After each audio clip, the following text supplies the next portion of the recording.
So on today's podcast, specifically talking about roller pigeons and the roller pigeon sport. I've been into roller pigeons now for 3 or 4 months, so only short time, but with my knowledge of racing pigeon sport over the last 35 years, I'm fascinated by the roller pigeon sport. And for any of you listening to this that don't know about the roller pigeon sport, maybe you're listening to it coming from the racing sport. I was fascinated by how much I didn't know about the sport.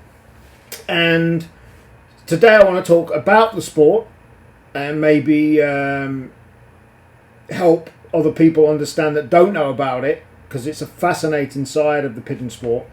And then also talk about what can be done within the roller pigeon sport to bring it forward and promote it even more. So first of all, I 3-4 months ago started looking into it. I got some rollers from a friend of mine, then started looking into who's got the best rollers and started going down that line.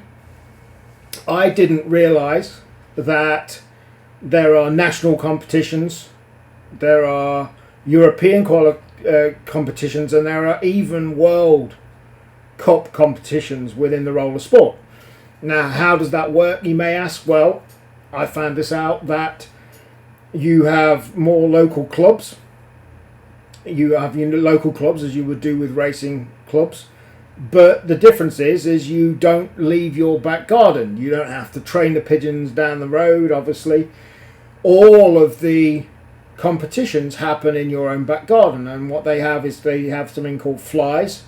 So people in the local club, for instance, will go round to each other's houses. A judge will judge the competition and judge your kit of rollers, a kit being 20 pigeons, up to 20 pigeons, and it will be based upon, you get points based upon how many of your rollers fly at the same time. There must be, I think I'm right in saying there must be more than 5 roll at the same time.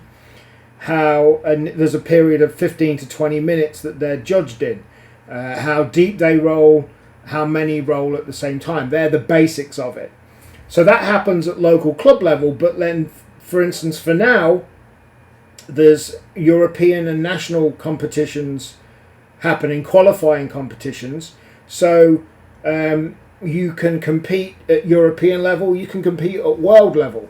And once if you qualify through them qualifiers, then you will compete against the rest of the world. It's fascinating to have a World Cup for rollers.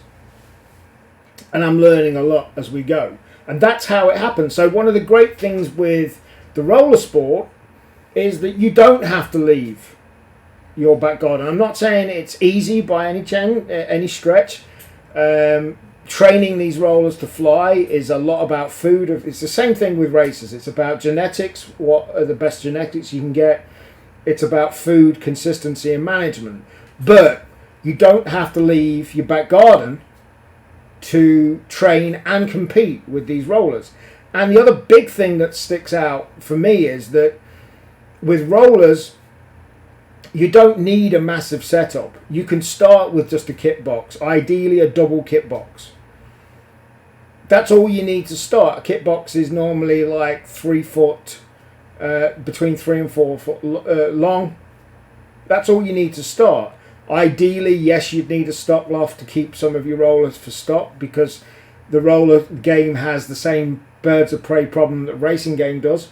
So you'd need a small shed, 7x5, 8x6 shed, to perhaps keep stock birds in, and then have a kit box or two to actually fly your birds out of. That's all you really need to start. You don't even need the stock loft to start, obviously, but that would be ideal. They are ultimately cheaper to look after because they don't eat as much, and there's a lot of benefits. I'm not saying it's easy. It's a science in itself, just like racing pigeons.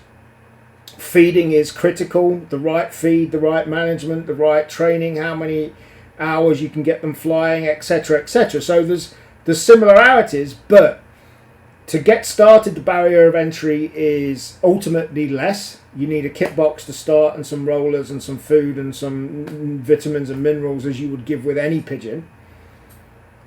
it's not as expensive to start. And I think there's a lot of racing men that perhaps have given up with racing for whatever reasons that rollers are ideal for. I was at an auction at the weekend. I spoke to some people there. A couple of them had been into races, and now they're into rollers. And I'm not for 1 minute encouraging people to get out of races. I'm equally keen to get as many people involved in the racing side of it as well.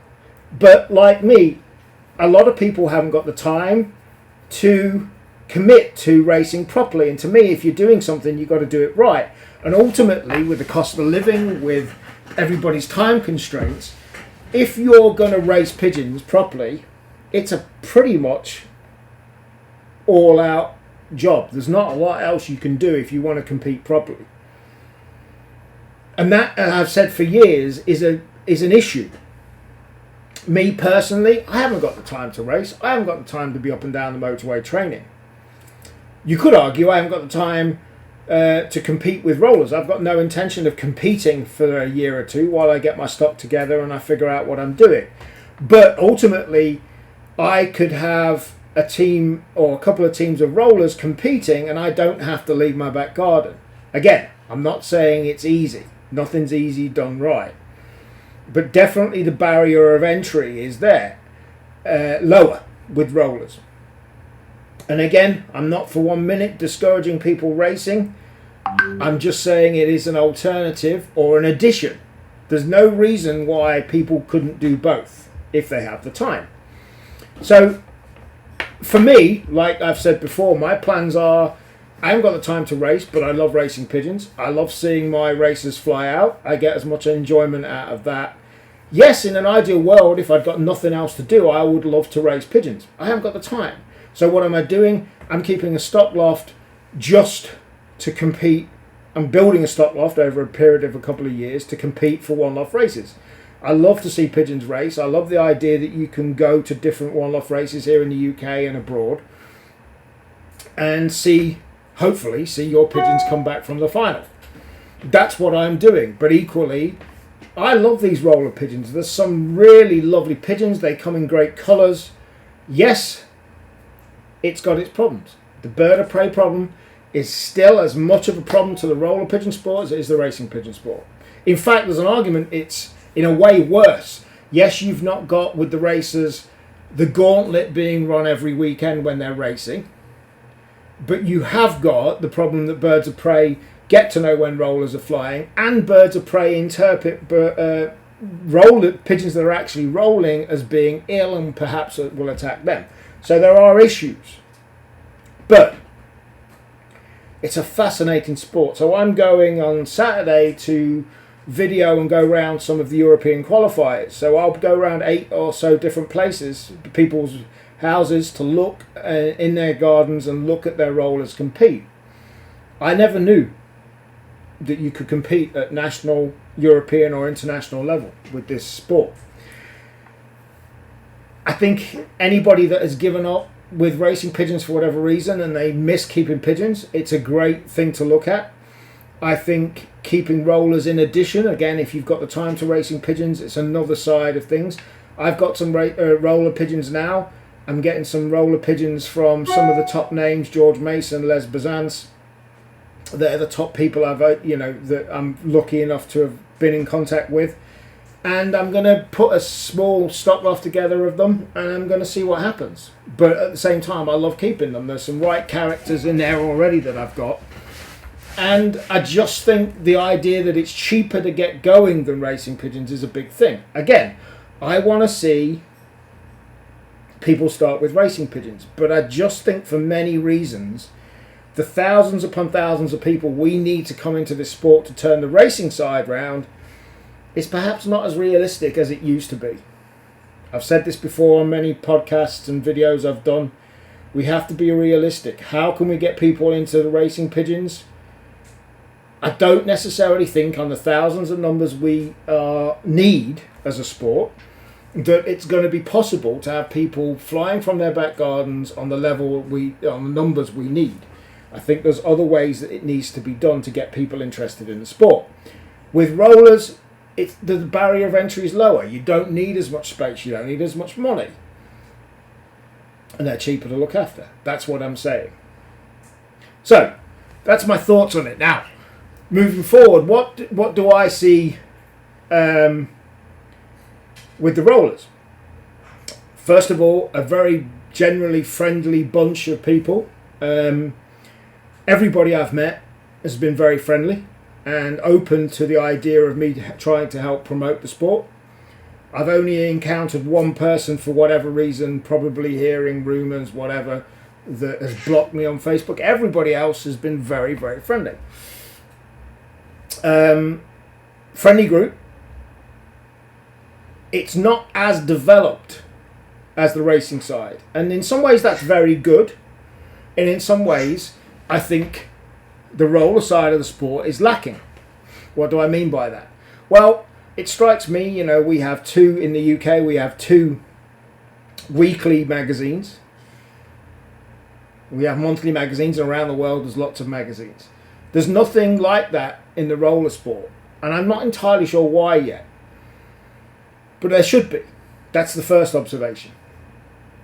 My second observation is that the judging and competition of these rollers, it's quite subjective. That's not taking away from the judges. I've not actually yet been to a competition and seen it being judged, but from what I know, it's quite subjective. I'm looking at, with racing pigeons and ETS, we have specifics. That's what's happened. That's the ETS time it came in. Could something like that be done with rollers? I'm not sure. But what I do know is the roller side of the sport needs promoting more, which is why I've set up rollerpigeonworld.com. I've set up a Facebook group to help promote it. I've got a lot of old DVDs from George Mason, who's a legend within the roller sport. I put them online. It's preserving history, and it's telling more people about it. And I think the more people that know about the roller sport, like I've spoke to friends of mine, asked me what I'm up to, nothing to do with pigeons. They have no idea about rollers. And I said, just go on YouTube, roller pigeons, and see. They have no idea that you have pigeons that roll. They're athletes. They don't race, but they roll. It's the same as the racing pigeon being a sprint or a marathon running champion. And the roller pigeons are the gymnasts or the other type of athlete. Same thing, but they don't know about it. Most people know about racing pigeons or have heard of it. Not enough people know about the sport, but most people know about it, but they don't know about the rollers, and I think it needs getting out there more, and that's what I want to help do. I think the more this can be promoted, I think roller pigeon organisations should look to target ex-racing flyers, current racing flyers. I think when people actually see these birds do what they do best, which is roll, I think it'll fascinate people, it'll take people's breath away. I think there's a lot that can be done to help promote it. And I want to help in any way I can.